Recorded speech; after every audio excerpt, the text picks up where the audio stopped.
Class is in memory of Jared Orchen, and today we learn the Haftorah from Yom Kippur Day. That's on page 207 in our prayer books.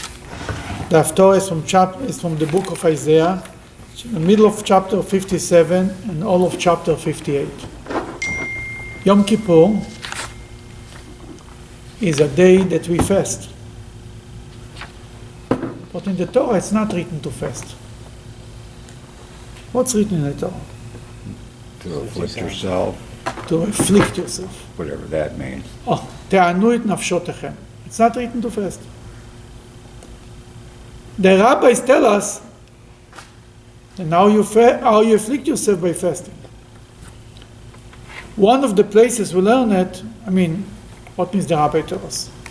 When Moses told the Jewish people to afflict themselves, they asked him, what does this mean? Then the first year you have to tell them what it means, right? Because afflicting yourself, you leave it up to the people. So the commentary, somebody will say, I invite my mother-in-law. Afflicting yourself could be whatever, everyone on his own level. Oh, well. God forbid. No, we're talking about their mother-in-law. We're not talking about ourselves. I'm a father-in-law too, and my wife is a mother-in-law. But we are not. It's only they. Then Moses told them right away what it means. But one of the proofs, so to speak, is in the Haftorah of today.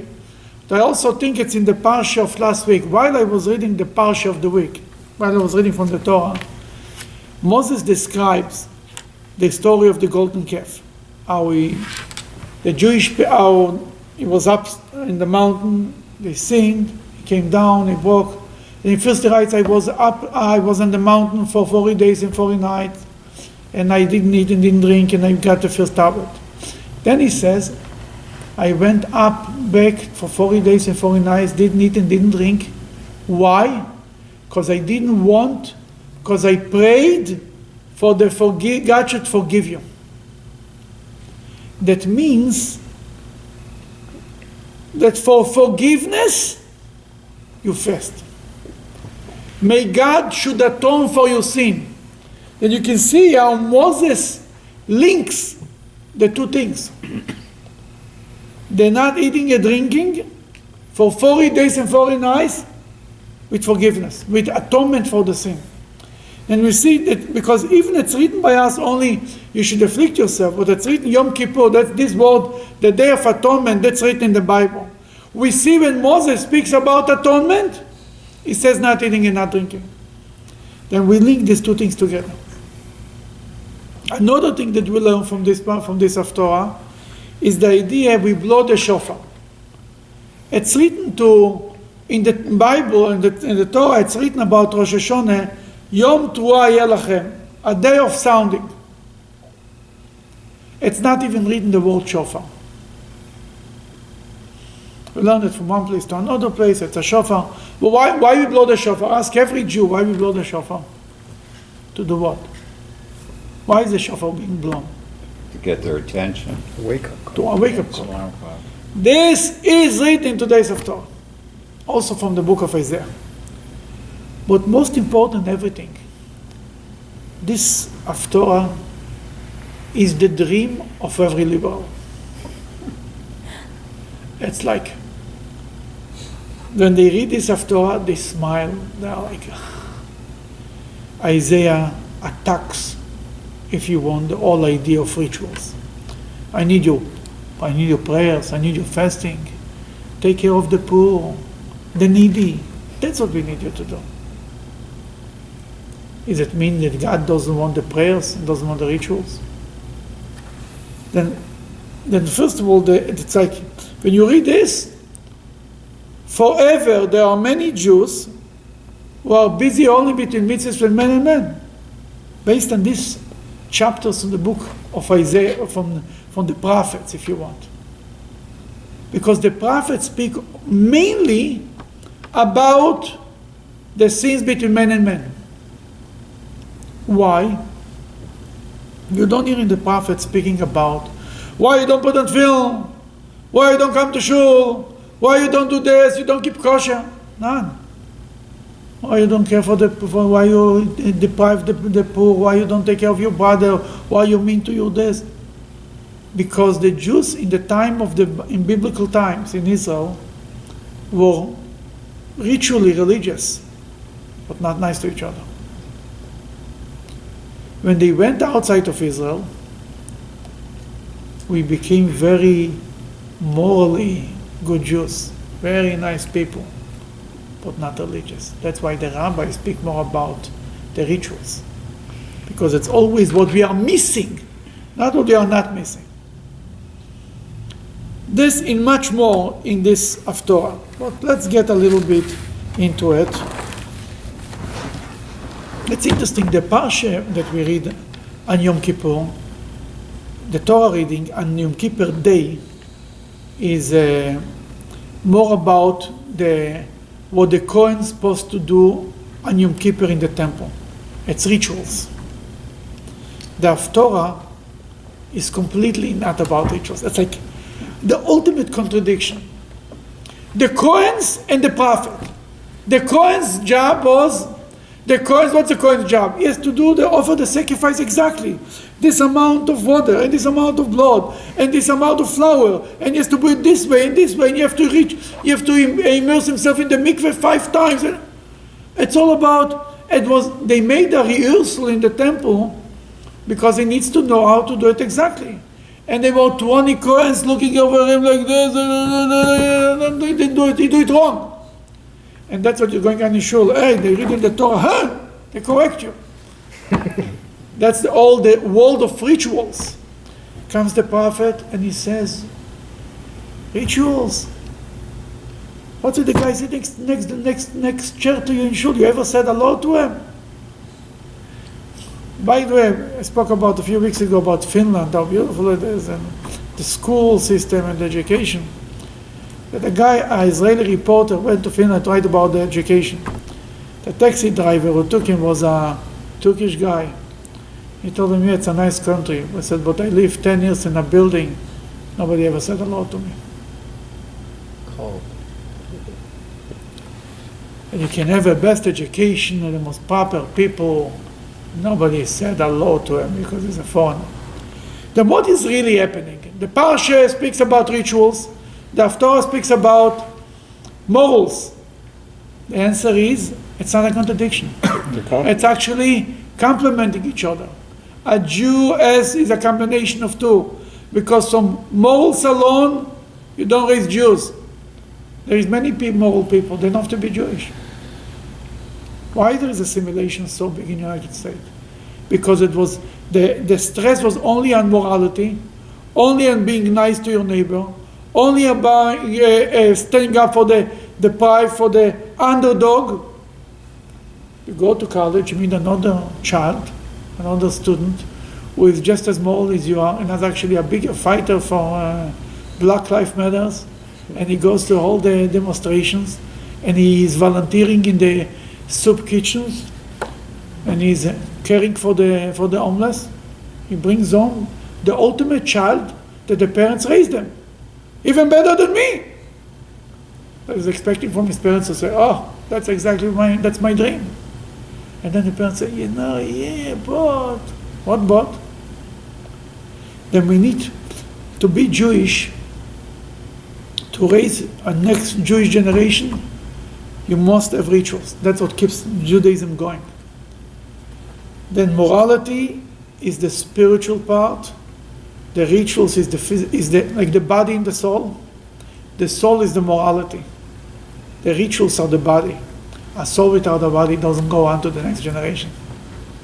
Souls are nice, but can you make a meal from souls? You need bodies. But this guy is not moral. Yeah, he's not moral, but he's a Jew. Let's count it to the minion.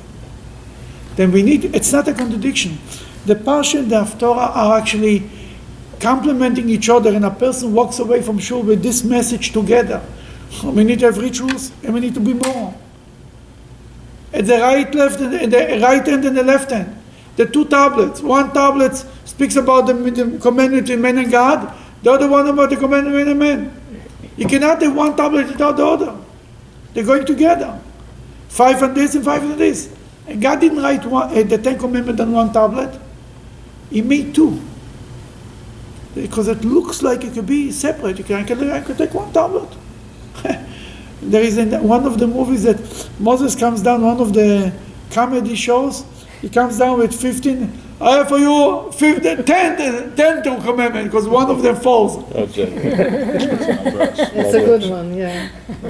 I saw that. Then many people, the joke is the reality. That's sad, you know. Yeah. Many people have two tablets, they drop one. So there's only one. People ask me many times why religious Jews are not so honest. They need to understand. In his mind, he has 250 mitzvahs a day. So one mitzvah, he was so perfect. No. He forgives himself very quick, you understand? Because he's doing so many others. That he dropped this tablet, other Jews dropped the other tablet.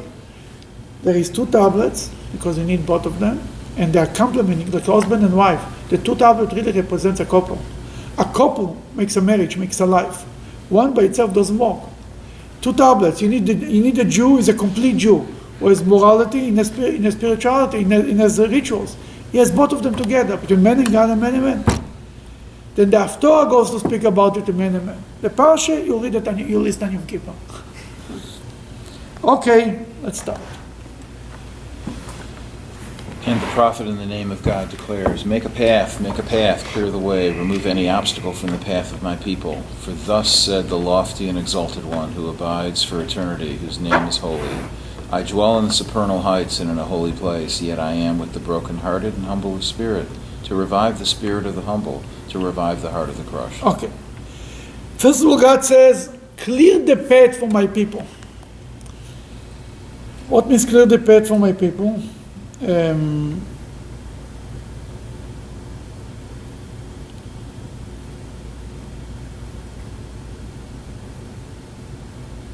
sorry. I'm trying to become more into yeah, but it doesn't work for some reason. Why it's not working? You need a teenager. You're right. You gotta start when you're young, man.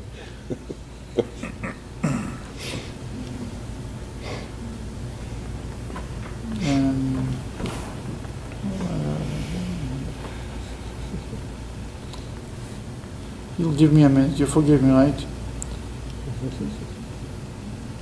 Do you have a choice? Yes. We always have a choice. Okay.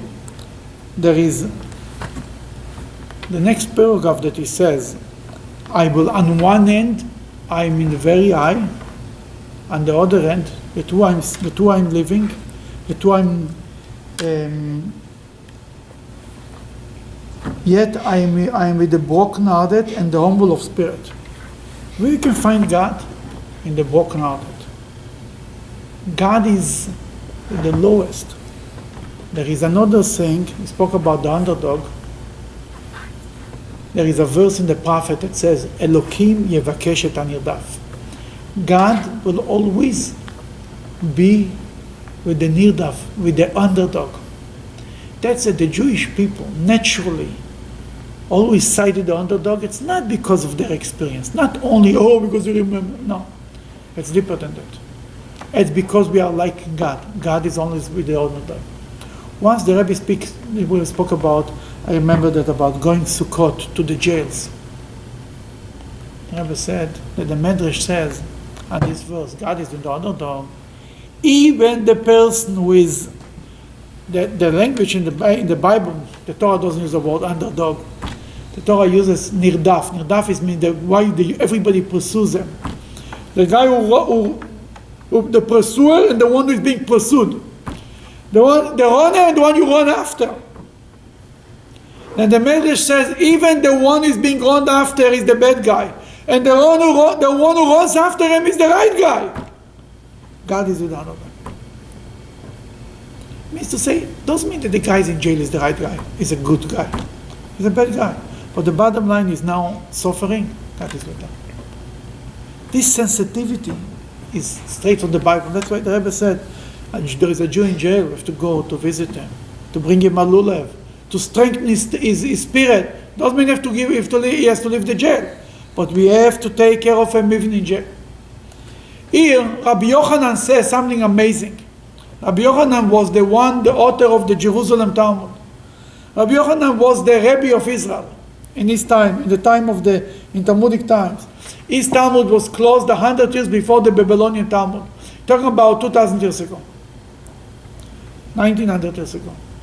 There are many times in the Talmud you say, students of Rabbi Yochanan say, Ochi Omar Rabbi Yochanan. That's what Rabbi Yochanan says.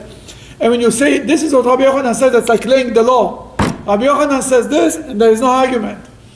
That Rabbi Yochanan says, wherever you find the greatness of God, you find his humbleness. And he says it's written in the Bible, in the 5 books of Moses, it's repeated in the prophet, and it's written again for a 3rd time in the scriptures. You know, the Tanakh is divided into 3 pieces. Torah, Nevi'im, Ktuvim. It says it's written in Torah, in Nevi'im, in Ktuvim. That he says where it's written in Torah.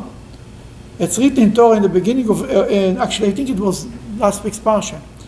God is, God your God is Elokei Elokim ve'Adonai Adonim. God is the God of all gods and the master of all masters. The greatest. Right next to it is written, Oseh Mishpat Yatom V'Almana. He's standing up, is the judge for the orphan and for the widow. Means to say, he stands up for the most poor, for the worst of the worst, for the people that nobody stands up for them. In the prophet, he says, it's this word from Isaiah. The Tanwan, God says, I'm at the highest of the highest. What we know where I've been found? I'm found by the most, you want to find me? By the most humble people. Who is the most humble people? Because life makes them humble. They are suffering. They are ruach. I'm coming to strengthen the spirit of the people who are the underdog. And the people who are the nitkaim. The nitkaim is like the people who are suffering, who don't have a life and broken. Then it's written, it says in the book of Psalms, it's written, Solu lerochev haravot. Rochev haravot is God who is riding on the angels, on the clouds, the highest level. And right after that it's written, Avi Etomim v'dayan almanot, the father of the orphans and the judge who stands up for the widows. Then every time when you see God, the highest of the highest, you see right next to it that is the lowest in the lowest of the lowest. And where you want to see God, where you can find as Dakov Shval Ruach, God, where you find God, where there is humble. You see it, maybe I mentioned that, I don't remember what I mentioned, where, what, when, but it's written the word Adam. Adam and Eve, right? What's the word Adam comes from in Hebrew? What is this?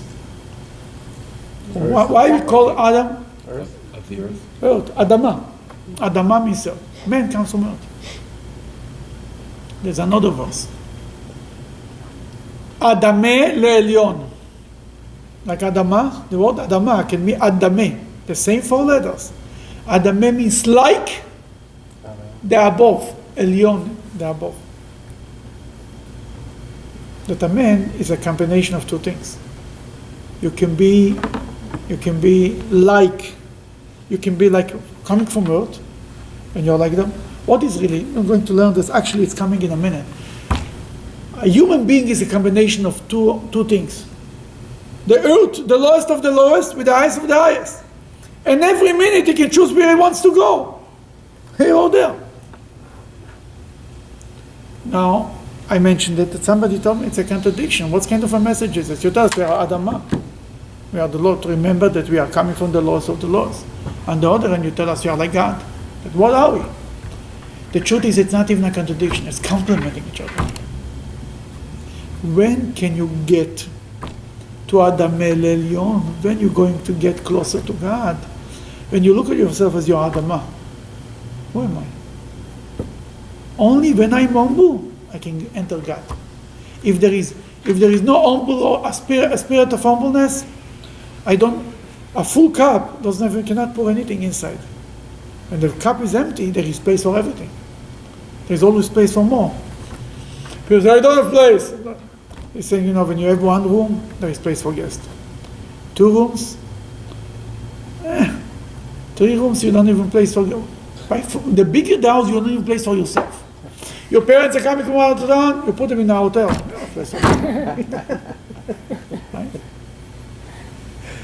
Who is place for parents? Who is place for in-laws? No, it's so complicated. Go to the hotel, we come to visit you an hour a day. We had a mother, a woman in the preschool, her husband got sick. She didn't want her kids to get sick from him. You know what she did?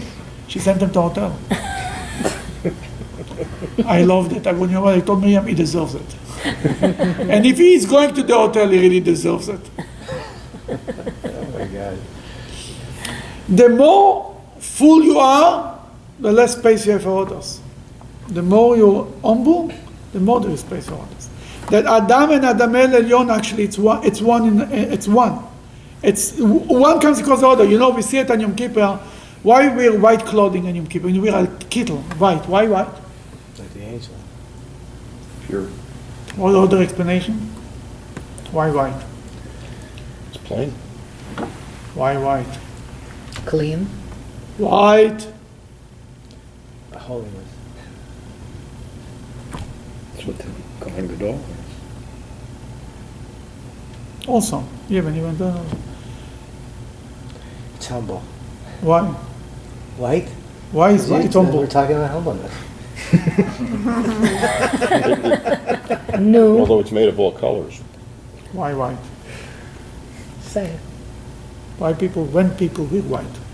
You said it. Important occasion. Weddings. But it's not. When every one of us going to wear white.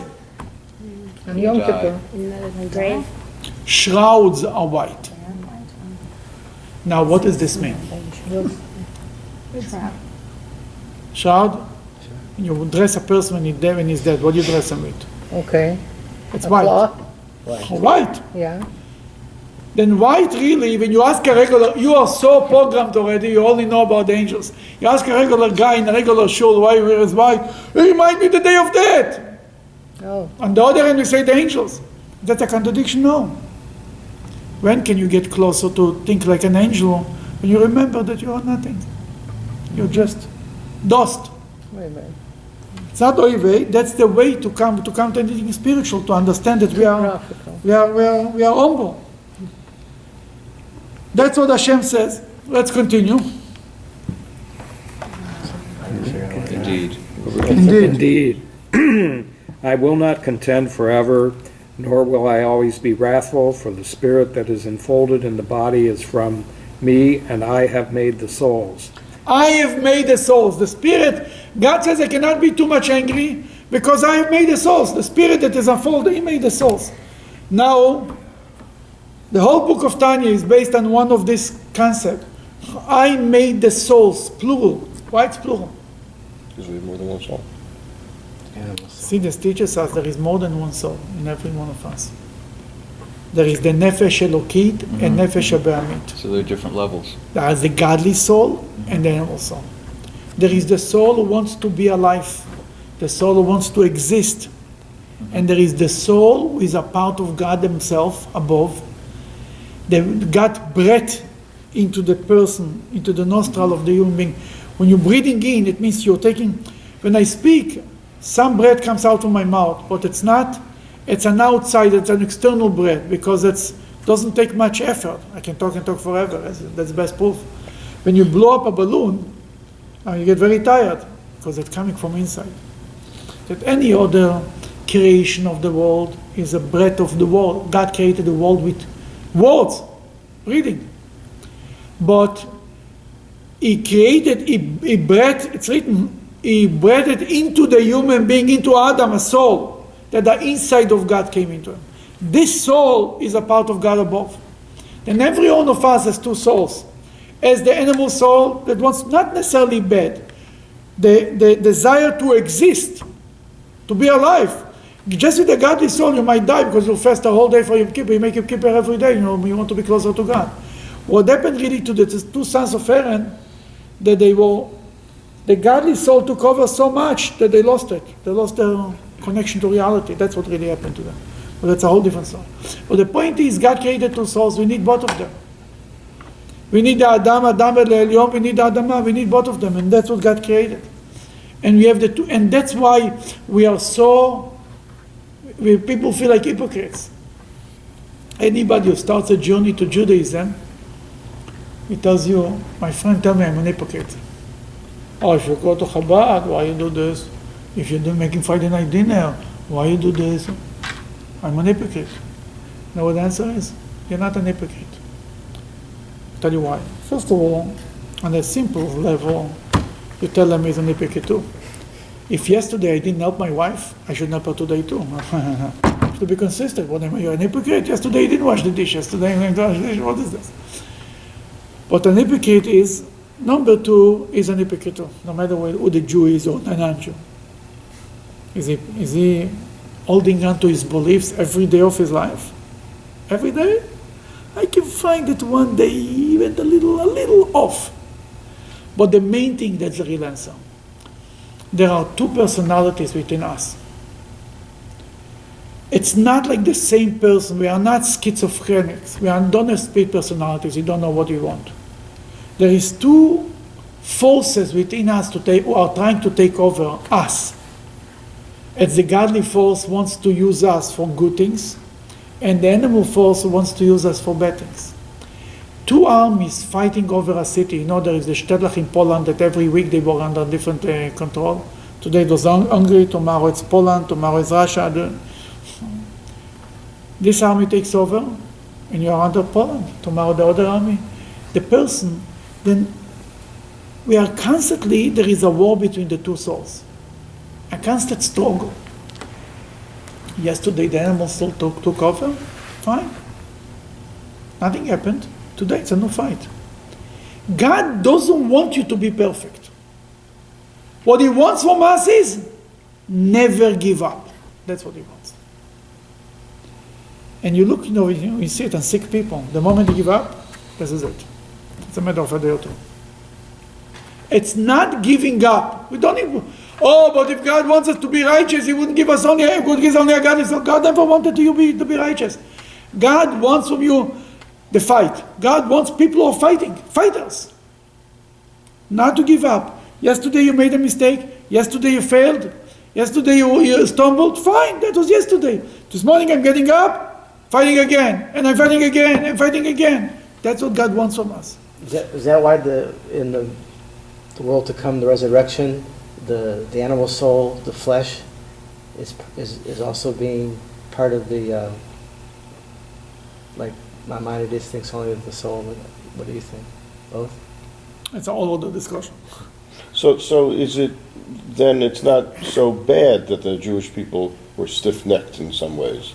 Not only it's not so bad, It's the biggest compliment that the Jewish people have, sticking to people. We wouldn't be around if we wouldn't be stubborn. It's true that because you are stubborn, we're impossible. On the other hand, But it saves us. that's why God created a stiff neck. When God said you're stiff-necked people, Moses used the same argument for us from God to forgive us. He said, there are stiff-necked people. What are you going to argue? You're going to fight them again and again and again. You know there are stiff-necked people. Absolutely. If my father wouldn't be stubborn, I wouldn't be here today. What's the question? The Jews, all of us who are here, is because of our parents who were so stiff-necked.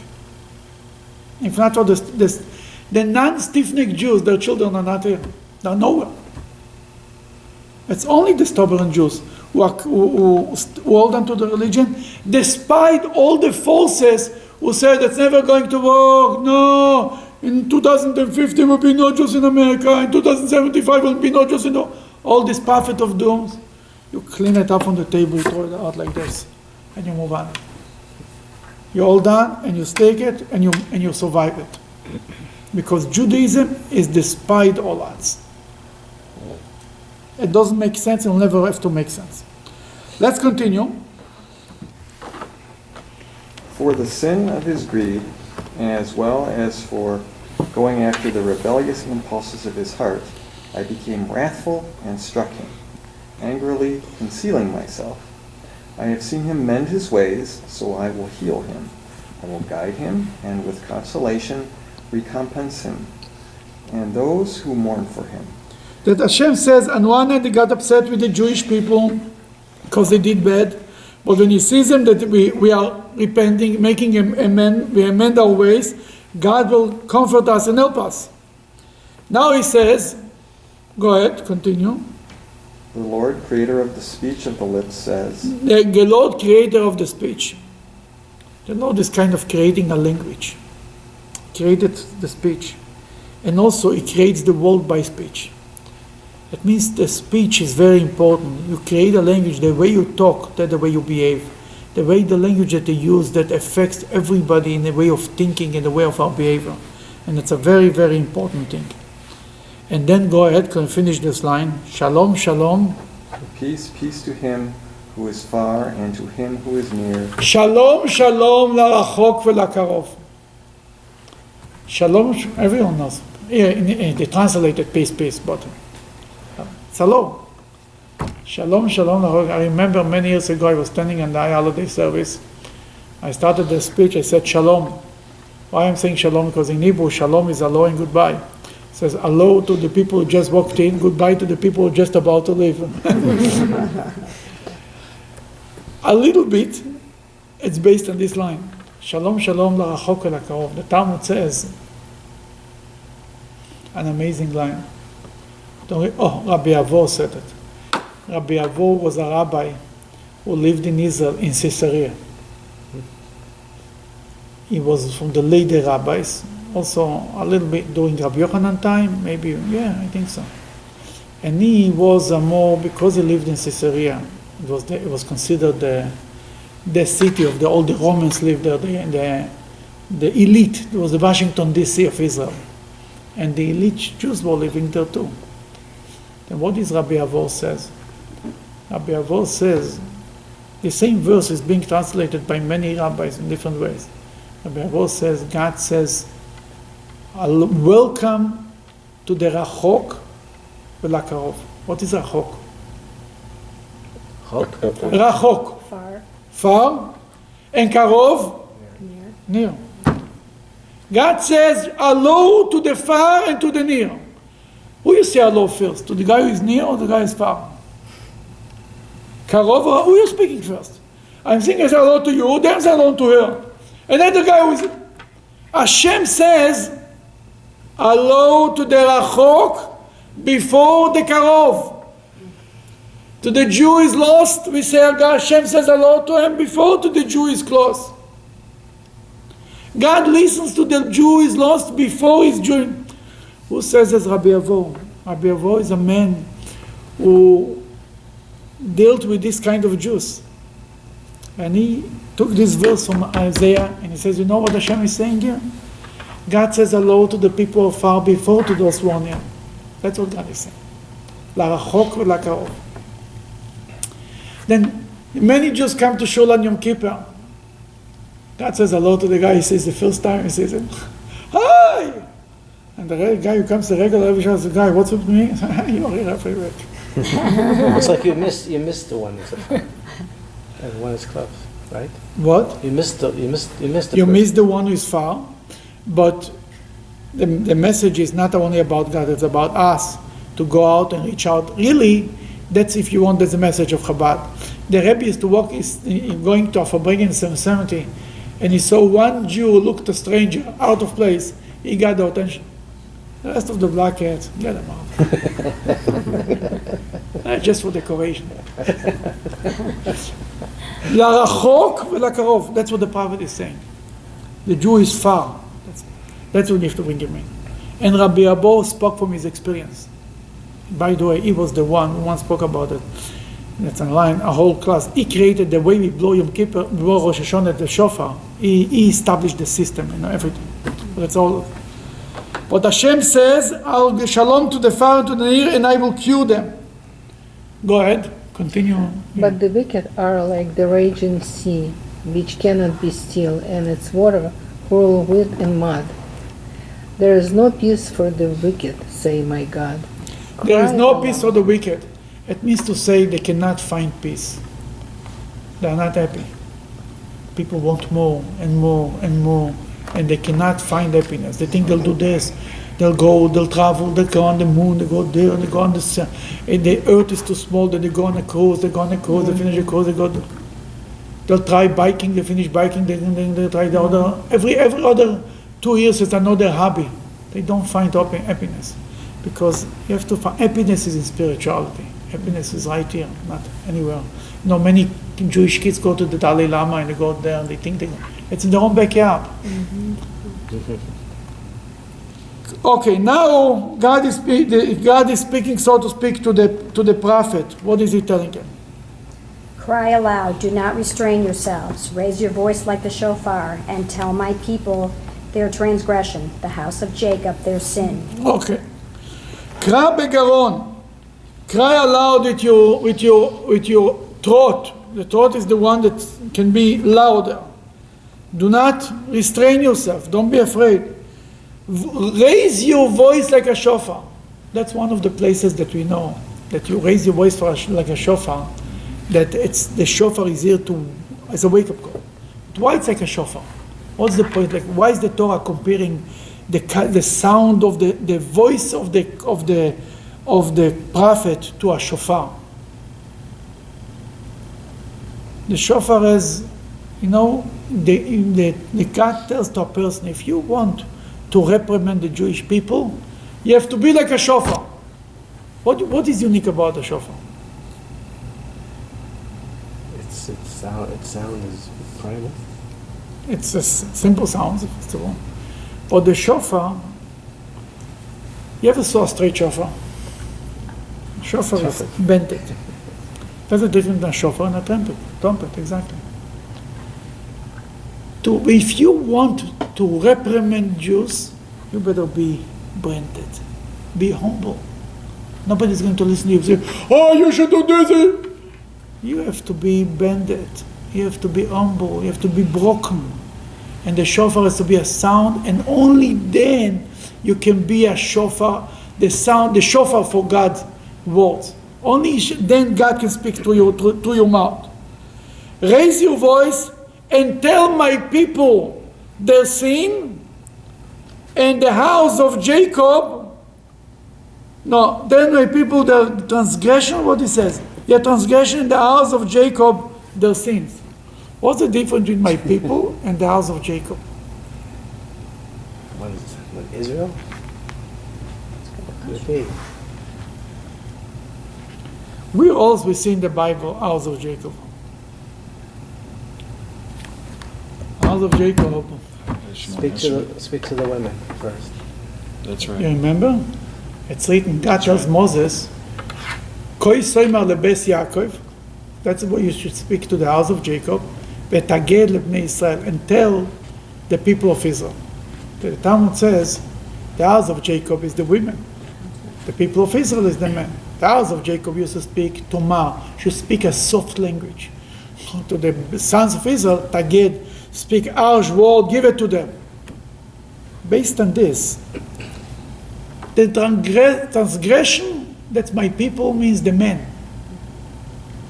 And the house of Jacob is just their, what is it to the house of Jacob? Their sin. Their sin. A sin. Know the difference between transgression and sin. What's the difference between transgression and sin? Chet, avon, vepesha. What's the difference between a chet and a pesha? Al kulam elokaz, slach lo, numecha kaper lo, right? Chet, avon, vepesha. There is 3 words that you see. Oh, it's in Yom Kippur is full of this. I'll just find it for you. Look on page 222.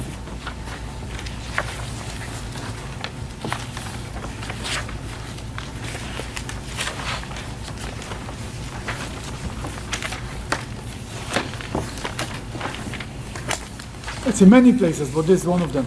The end of the first paragraph, 3 lines before the end.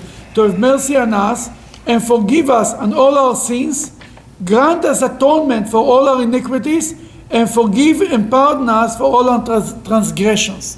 You see the difference?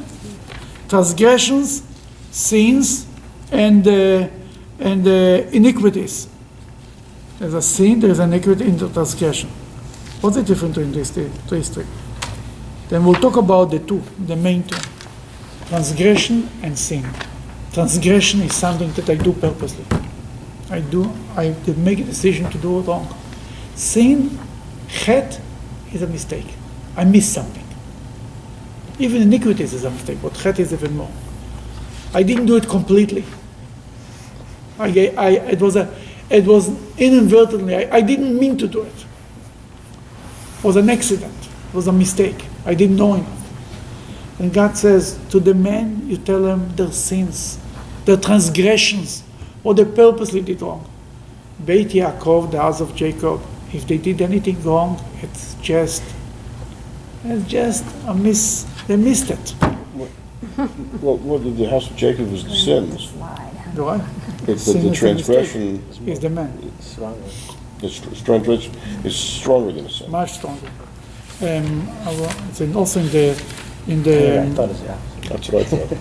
I always heard that. There is it's in the prayers from Yom Kippur and the Amidah from Yom Kippur 1,000 times. I just don't want to make you It's for the sin of this and the sin of this and the for the sin. That's all Oh, chet. that's the El Chet. That's it. Al chet is only for the sin. You're right. But what I mean to say is, you can see that's the introduction to the Al chet. What I just told you. That's because you It's right here. It's on can rectify it's the on sin 222, easier than right? a transgression. Yeah, that's what I showed you. Okay. Yes. Is that why? What? Is that why? Because you can rectify a sin easily than a transgression. Sure, a transgression is much more serious than a sin. The El Chet and the Shon Esrei. Yeah, the same thing. That's what I showed you before. There's also the introduction to the Al-Chet. And that's why we say, Slach lonu, mechal lonu, kaper lonu. It's one for Slach, it's for the little sins, for the mistakes. Mechal is for the iniquities. Kaper, aton is for the transgression. Everyone is for a different one. Okay, let's continue. Daily they pretend to seek me, desiring knowledge of my ways, as if they were a nation that has practiced righteousness and has not forsaken the laws of its God. They ask me concerning laws of righteousness. They seemingly desire the nearness of God. God is speaking here about people who are religious. Here is like the turning point, really. They're pretending like they're asking for God, they're learning Torah, they're asking how to do it, they're caring for all the mitzvahs. Religious Jews. They look like they want but why they do it? They want the closeness of God. It's all about them motivated because they want to be closer to God. And then because they do all the right thing, they come to God, to come to the prophet with a complaint. What's the complaint? Continue. They ask, "Why have we fasted, and you have not seen, afflicted ourselves, and you have paid no heed? Behold, on the day of your fast, you pursue your affairs, and you forcibly exact payment of all debts to you." Okay. First of all, the first half of the verse teaches us that fasting and afflicting goes together. You understand? Why we have fast and you didn't see? Why we afflicted ourselves and you don't know? That means here is the commentary to affliction. What is affliction? Fasting.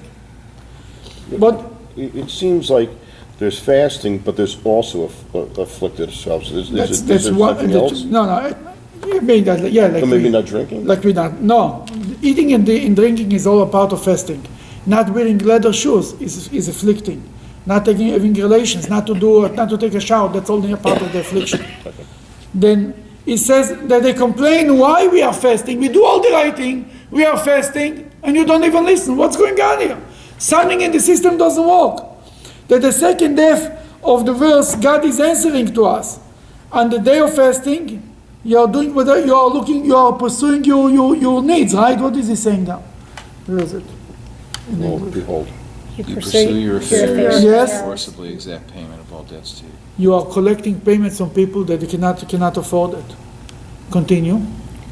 Indeed, you fast for quarrel and strife, and to strike with the fist of wickedness. You do not fast in keeping with the spirit of the day, to make your voice be heard on high. You know, he speaks about eating with the spirit of with the fist. What do you do with the fist on Yom Kippur? He says, guys, you're making this, you're doing this. You want to, you care for Jews. You think that's the fasting that we need? That's not a fasting that I need. And now it comes to the punchline. Go ahead. It is this way that I would choose for a fast, a day for man to afflict himself. It is to bow down his head like a bulrush, and to spread sackcloth and ashes under him. Do you call this a fast, the day of pleasing the Lord? Rather, this is... Well, then all of this is a question mark. This whole line. This is the fast that I'm choosing? A day a person should fast and go around like this? Go with ashes on his head and a sackcloth? Is this a day of pleasing God? A day that makes God happy? Here is the answer. Here is the fast that I want. Go ahead.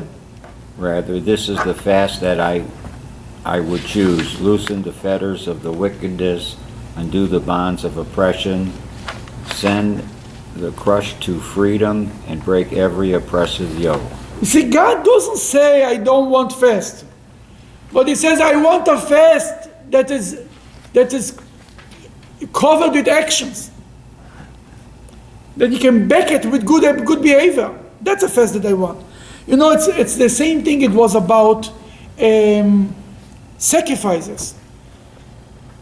The Jews used to make sacrifices, and you hear from all the prophets, from King David, from Samuel. Samuel tells Saul, when Saul was offering sacrifices, didn't listen to God, what he tells them, God needs the sacrifices. God wants people to listen to Him. That means that God doesn't want sacrifices. No, God created the sacrifice. God is in the law. I want sacrifices, the right sacrifices. I want a fast, the right fast. I want prayers, the right prayers. If the prayers are instead of the behaving, if the fasting is a cover-up for not doing good, right, if sacrifices are not backed up by good behavior, I don't need it. I don't want it. It makes me nervous, it makes me angry. Not only it makes me, but the same thing He says here. Here is the type of fast that I want. Doesn't mean people take it to the other extreme. Oh, we don't need fasting, you just need to be... No, God doesn't say you don't have to fast. God says you have to be a mensch and to be religious. Both of them. Continue. Indeed, offer your bread to the hungry, bring the wandering poor into your home. When you see someone naked, clothe him, and do not turn away from your own flesh. Wow. Give, simple as that. Give to the poor, food to the hungry. Very simple. But you know what? Most of the people that we know, most of the Jews, our neighbors, are not hungry, right? Nobody in Solomon is hungry. It's a fact. We have a obesity problem in the state. Hungry people do not have obese problems. It's a fact. In Russia, people were not obese because they had nothing to eat. They were skinny.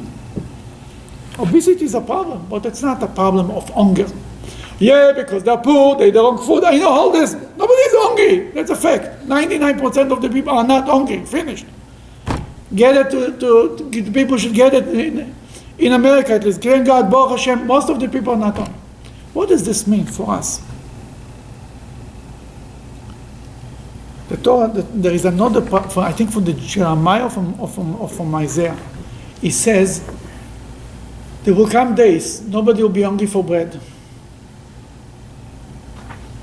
Lo ra'av lalechem v'lo tzama lamayim. You're not hungry for bread and you're not thirsty for water.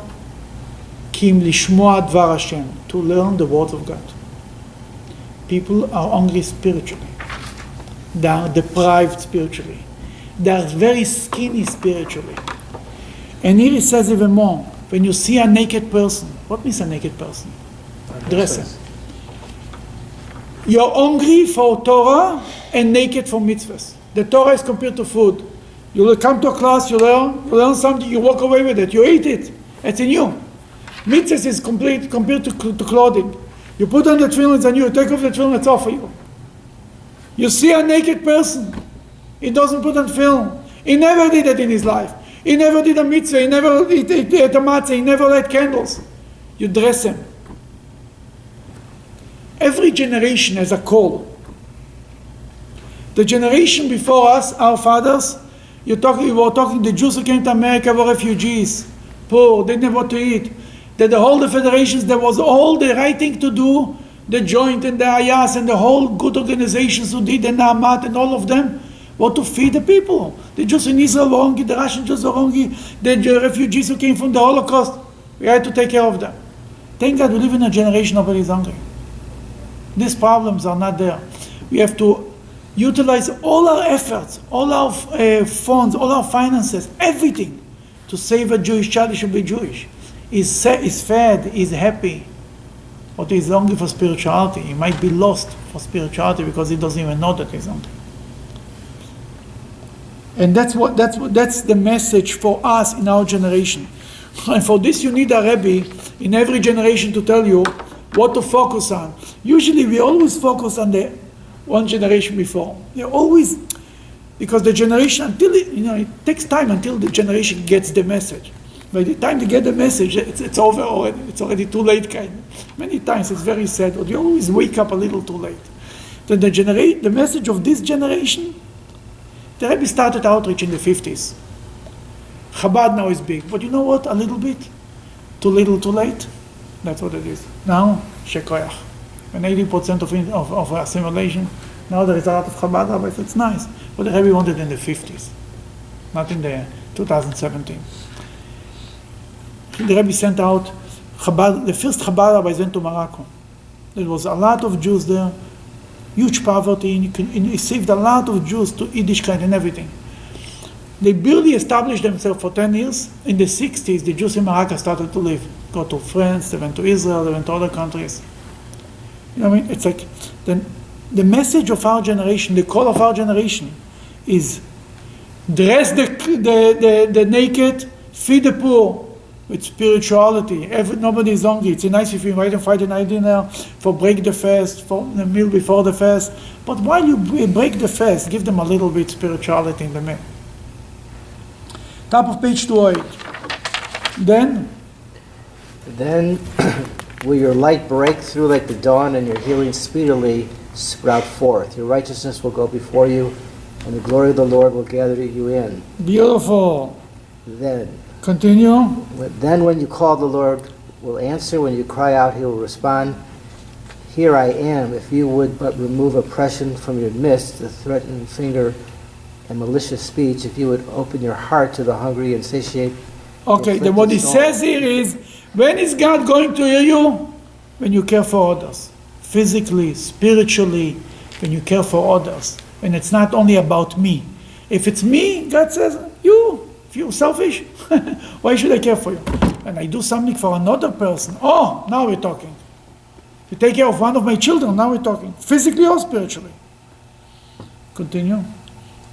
Here I am, if you would but remove oppression from your midst, the threatening finger and malicious speech, if you would open your heart to the hungry and satiate the afflicted soul, then your light will shine in the darkness, and your deep darkness will be as bright as noon. The Lord will always guide you and satiate your soul with radiance. He will give strength to your bones, and you will be like a well-watered garden, like a spring whose waters never cease. A spring whose water never ceased. As water that ceases, a spring that is water ceases from time to time is considered in the Talmud misleading spring. It's not real. It's not true. Sometimes there is water, sometimes there is no water. A real spring is to be a spring that goes on forever. Like a mikveh. A mikveh is to be connected to a spring that goes on forever. It's true. Go ahead. You want to continue? Let's see. In the merit of your good deeds, they shall build ancient ruins, and you shall reestablish the foundations of former generations. You shall be called the repairer of the breach, the restorer of paths to settlements. You know, it says yesterday a breach in Israel collapsed. You read about it? It's literally next to my house. It's a breach for human beings. For Bridge? Did you say? a breach. Freeway 4. And what happened is that a truck with a big crane went it up and did a hit, and he killed him, the driver himself. But first of all, it was a huge miracle because it could be 100 people could die for such a thing. Now, one person died. I mean, it's said it wasn't one soul. But somebody wrote, this is from Bnei Brak to the other part of the city. It's a kind of a breach between religious and non-religious people. It says it was one breach, and even this bridge broke. It's all about making the bridges. Continue. But can I just say something? It seems like what this is saying is that our good deeds today can repair the past bad deeds. This is true. Absolutely. Yes. Yes. Go ahead. If you restrain your feet because of the Shabbat from attending to your affairs on my holy day, and you call the Shabbat delight, the day made holy by the Lord honored, and you honor it by not following your customary ways, refraining from pursuing your affairs, and from speaking profane things. Oh, here he comes to speak about what is Shabbat. The prophet Isaiah describes, says the spirit of Shabbat. Yeah, there is many people who will not do anything. They will not work on Shabbos. But he says, what is Shabbat? Not to pursue your own activities. You should call it, you should make it into a day of pleasure, a day of delight. That's why you have to eat good food. All of the idea of pleasuring the Shabbat comes from this verse in the book of Isaiah. To honor the Shabbat and to pleasure and to delight the Shabbos. Honoring Shabbos is by nice clothing. Pleasuring the Shabbos is by good food. What is he saying? Don't be busy with your own thing. Don't speak about mundane things. There is one thing, you're not allowed to deal with money. But what about, should I plan my trip? Should I speak about business in shul? No, I'm allowed to do it. That biblically you are allowed, but it's against the call of the prophet. Allah says, for this you should learn that these words, the quote, you should not speak, your words of Shabbat should not be like the words of the weekday. That's why there is a Jewish law that says, Jewish people, when they speak about money on Shabbos, you know how they say? Instead of $2, $2. The joke goes, then the guy says, I have a car for sale. How many challahs you want for it? I want 2,000 challahs. Comes an hour later, says, I'm ready to give 2,000 challahs. Says, no, already I gave it to another guy for 3,000 challahs. Then obviously you miss the point. But you can, if you think about it, today's business is all about words. Every one of us. What do? A meeting, an email, a phone call, a meeting. You do anything? You do fingers? Nothing. Then what's business? Business is talking. Then you can be in shul on Shabbos and do business. There's a famous joke about the doctor came to the lawyer. He says, everybody in shul is asking me advice. What do I do? What should I do? He says, after Shabbos, send him a bill. After Shabbos, he gets a bill from the lawyer. What the prophet is saying here, wake up. Where were you all these years? Every advice you just sent in 15 minutes, whatever it is. Because it was insured, it's work is work, business is business. You're collecting after Shabbos, you don't even touch any money, nothing. It was pure. The prophet is saying here, what? The Tzrat is speaking here about the spirit of Yom Kippur, and he's speaking like a by-the-way about the spirit of Shabbat. It's not enough not to work. What kind of a Shabbat table is if you speak about mundane thing? What kind of Shabbat is that you're busy with you're going around on your property and you're checking out? There is stories about a chassid, a pious Jew that he went in the time of the Talmud, went in his backyard, in his vineyard, in his orchard, and he walked through Shabbat, and then he started to say, we have to fix it, we have to fix that. And he decided not to fix it forever. It's a reminder that on Shabbat you shouldn't be busy with mundane things. And that's the spirit of Shabbat. Let's just finish it. Then you shall delight in the Lord, and I will make you ride on the high places of the earth. And I will nourish you with the heritage of Jacob your father, thus the mouth of the Lord has spoken. What he says here, when you will behave, when Yom Kippur will have the right spirit, when Shabbat will have the right spirit, then you will write on the high place of the earth, and you will get the heritage of Jacob your father. Means Abraham and Isaac, it's not the ultimate. Jacob is the ultimate, because all his children continue the Jewish people.